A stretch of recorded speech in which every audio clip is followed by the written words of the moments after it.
ಚಿತ್ರದುರ್ಗದ ಹಿರಿಯೂರಿಗೆ ಚಿತ್ರನಟ ಹಾಗೂ ಆಕ್ಷನ್ ಪ್ರಿನ್ಸ್ ಎಂದು ಖ್ಯಾತಿ ಪಡೆದಿರುವ ಧ್ರುವ ಸರ್ಜಾ ಬಂದಿಳಿದರು. ಅವರು ನೆಹರು ಮೈದಾನಕ್ಕೆ ಕಾರಿನಲ್ಲಿ ಬರುತ್ತಿರುವುದನ್ನು ಕಂಡ ಕೂಡಲೇ ಅಭಿಮಾನಿಗಳು ಅವರ ಕಾರನ್ನು ಹಿಂಬಾಲಿಸಿಕೊಂಡು ಓಡೋಡಿ ಬಂದರು.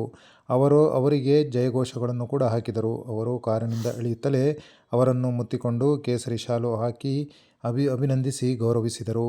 ಭದ್ರತೆಗಾಗಿ ಪೊಲೀಸರನ್ನು ಕೂಡ ನಿಯೋಜಿಸಲಾಗಿತ್ತು.